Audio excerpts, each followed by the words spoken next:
Hey yo guys, this is Jared, aka the Saint of Sins on Xbox Live, bringing you yet another edition of MLB Thoughts.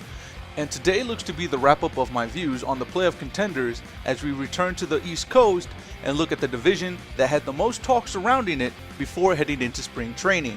This past off-season saw some really interesting shakeups, but most of the discussion centered around how the Marlins and Nationals acquisitions could change the landscape of the NL East. Some believed that the moves would only marginally change it, others believed it would flip the division on its head, others thought there'd be no change. There was tremendous interest in how the Marlins would fare, and many believed this team could be the true contender to the Phillies, who were still being pegged as the favorites to win the division and make an appearance in the championship series. But while all of the fair talked up a great game for the Marlins, there was little discussion about whether or not the Nationals were ready to climb into the race as the Mets plummet to the cellar.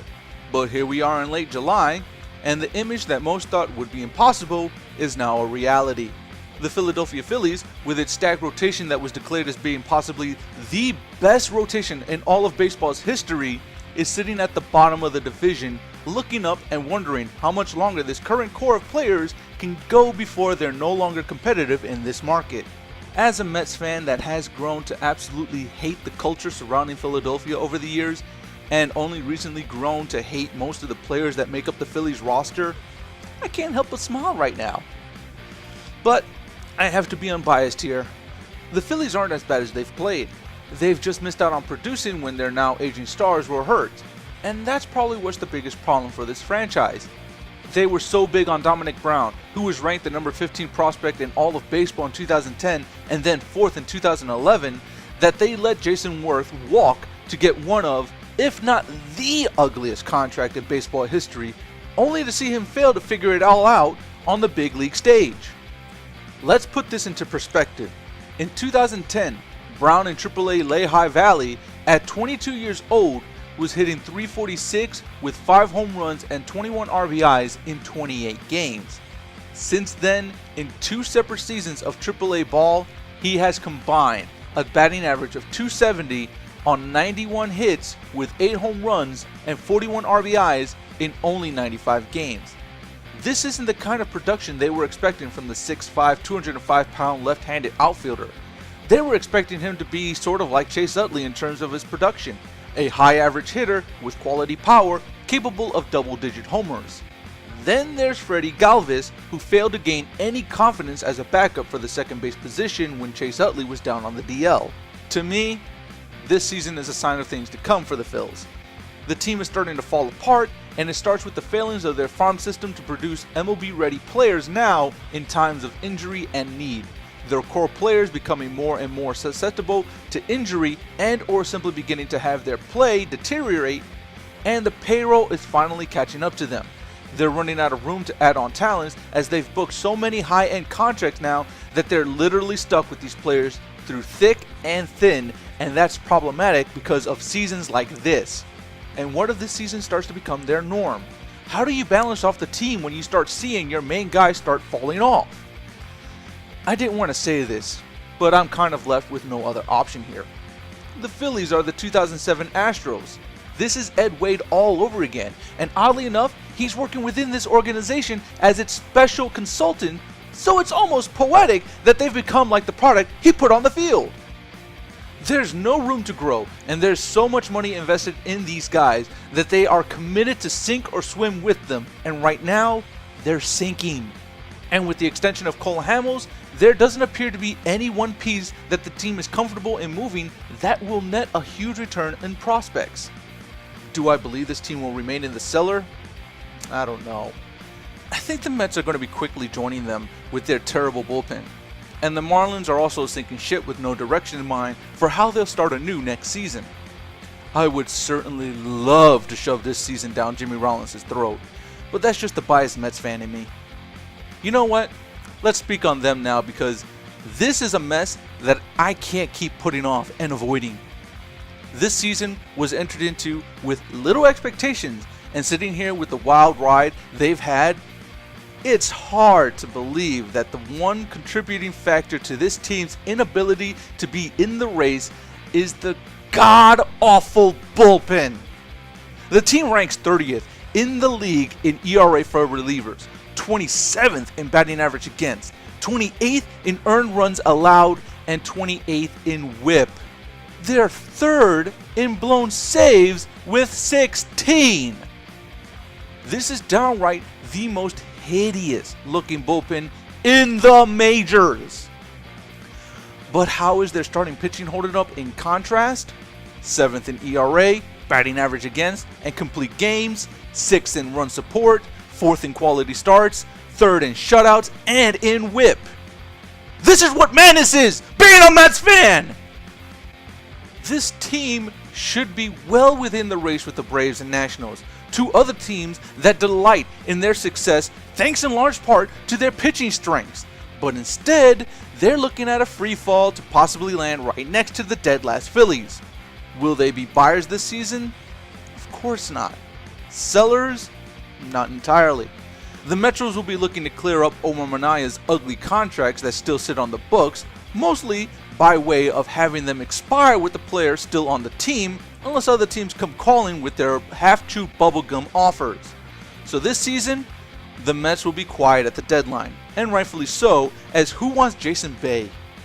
Speaking of unwanted goods, the Miami Marlins have to be absolutely sick in that contract signing for Heath Bell, and if they aren't, they should be regretting how ugly their ballpark came out looking. And I think that's what sums up this season perfectly. Ugly! They've already sold Randy Choate and Hanley Ramirez after acquiring Carlos Lee from the Astros. And the puzzling thing about their trade deal with Houston was that they even thought they needed another bat when it's been their bullpen that has let them down. They weren't losing games because of their offensive inefficiency, they were losing because of pitching. Realistically, this team shouldn't have been struggling as much when you look at them on paper. But the reality is, this was a psych ward just waiting for the inmates to start running amok with their personalities, causing the same kind of issues they were in previous seasons. By this I mean, Hanley was going to remain self-absorbed and upset with the culture of the team around him, Carlos Zambrano was going to remain his unlikable self, and we should all just be lucky he hasn't tried starting a fight with one of his teammates yet. Ozzie Guillen was going to continue his ritual stretches of stuffing his foot down his own throat, and Logan Morrison was going to continue to do nothing and celebrate it. And I know I'm going to be seen as going light on Jose Reyes here, but I can't help but still love the guy. While some may not like him for his excessive celebrations, I've always taken it that he's in love with the game, much in the same way Ozzie Smith was when he would backflip his way onto the field at the start of every opening day, all-star, or postseason game. I'm not too bothered by it, especially considering he's back on track to his level of production. I think if anyone has a right to be happy, it's this guy, as he's on track to having a Hall of Fame career and is easily one of the best shortstops in the game today. But despite that, this team is doing what they do best, placing everything on sale and seeing what they can possibly start disappointing fans with for the upcoming future. And this is the culture that Hanley was mostly upset with, that the team was never really willing to spend money or be aggressive in building this team to start winning.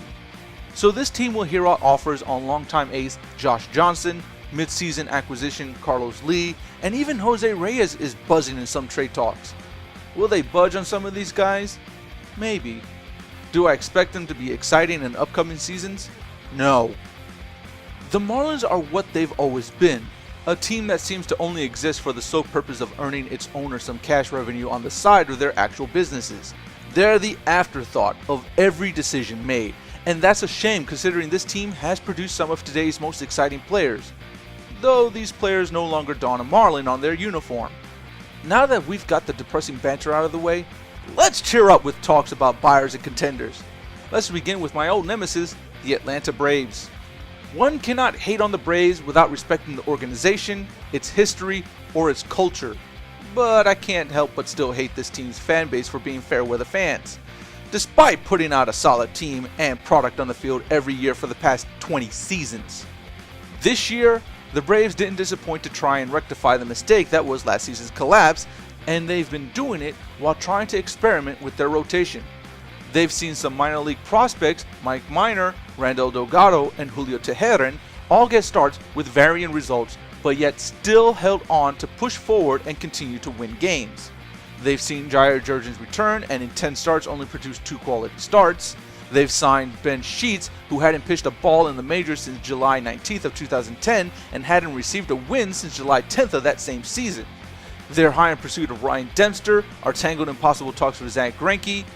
This is a team that knows how they're going to win games moving forward, and that's through pitching first and pitching depth. One has to respect this push towards maintaining a single winning formula for almost 3 decades. There really isn't a whole lot to be said about this team moving forward unless you want to hear about some of my minor gripes about their offense. Small issues that not even the Braves seem to care enough about wanting to address, such as the vacuum that is quickly, once again, becoming second baseman Dan Uggla. So long as they can win games through pitching, they're fine. The same cannot entirely be said of the Nationals, because while the Braves are solely focused on getting another starting pitcher, they know that offensively, they have enough to provide solid run support to squeak past their opponents. The Nationals don't hold that luxury.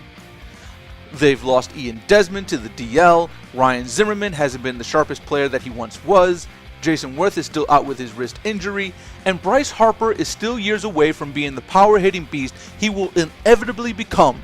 They have just enough to keep their heads above water though. Adam LaRoche is slugging just north of 500, Michael Morse is back and continuing where he left off last season, Roger Bernardina has been a surprise off the bench, and they're getting great offensive production out of Steven Strasburg and Jordan Zimmerman in their starts. But it's not going to be enough to stave off the Braves. They're already looking for help at shortstop while Desmond rides rehab assignments, looking at players like Marco Scutaro, Jamie Carroll, and Nick Punto. But of them, I'd probably hold a preference for Scutaro, who is batting .327 with a .495 slug in 27 games as a shortstop this season. Add to that, when batting second in the lineup, he's hitting a .289 average with a .336 on-base percentage. His numbers get prettier when you dig deeper. With men on, he's batting .273 with 26 RBIs, and is proven a scrappy 2-out hitter with his .319 average and .358 on-base percentage. If the price is right, I fully expect the Nationals to pick him up of the lot. So how does this all break down in the end? I'm seeing the Phillies losing the year thanks to big injuries, inconsistent play, poor showings from their prospects, and even worse from their veteran bench players who had been given opportunities to return to the fold as starters and might end up selling 1 or 2 pieces at most. Narrowly avoiding the cellar will be the consistently ignored franchise from Miami. The Mets will continue to frustrate its fans by continuing their poor, dumb schlub luck as they finish out in 3rd. And I really see the Braves taking a wildcard spot should the Nats pull off a trade for the right shortstop piece, but my safe money rides on Atlanta getting the East Division title. With that, we wrap up my pre-trade deadline postseason thoughts. Let's see how well I'll fare while these teams make the moves that could make or break their seasons. So with all of that, that's going to do it for this edition of MLB Thoughts. I will see you guys later. Peace.